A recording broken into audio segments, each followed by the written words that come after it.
What effect is coral bleaching having on the Great Barrier Reef?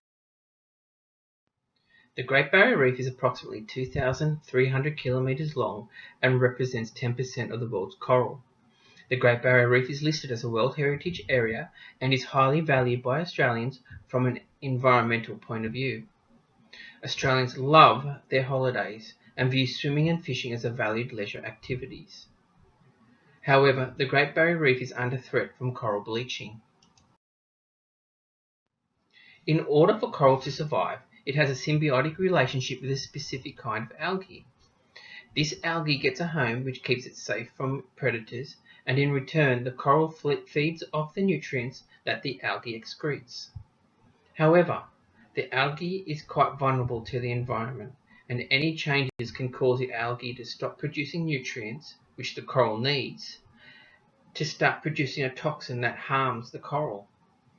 If the cause of the environmental change does not stop, the coral expels the algae, causing the coral to turn white, hence the name coral bleaching.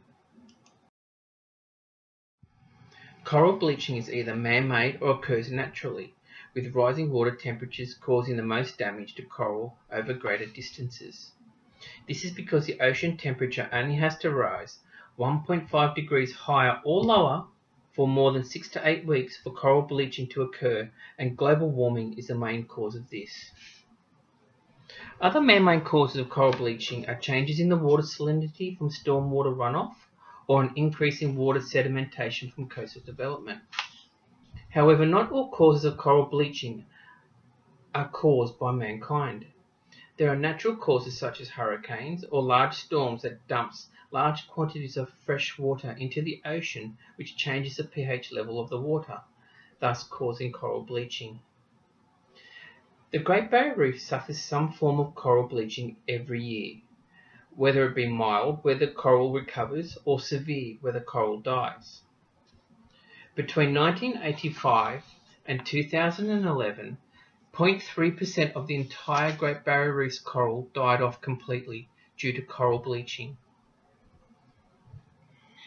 1998 and 2002 were the worst ever recorded events of coral bleaching, with 28% of the outer reef and 87% of the inner reef being affected by coral bleaching.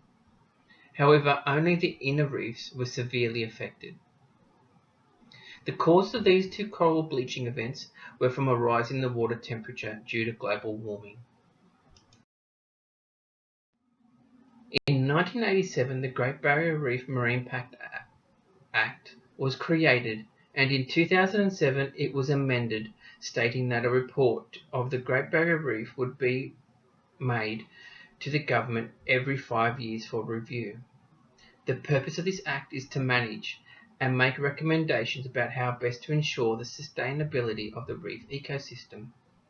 The Great Barrier Reef Marine Park Authority would analyse any planning proposals that were deemed to have an impact on the Great Barrier Reef and monitor existing causes of coral bleaching, for example, pesticide runoffs from local farms and industrial companies.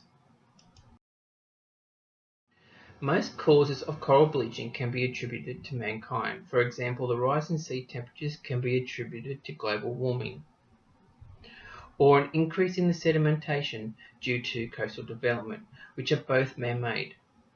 If we want to keep our reef systems for our children and our children's children, it is up to us to address the causes of coral bleaching and take action.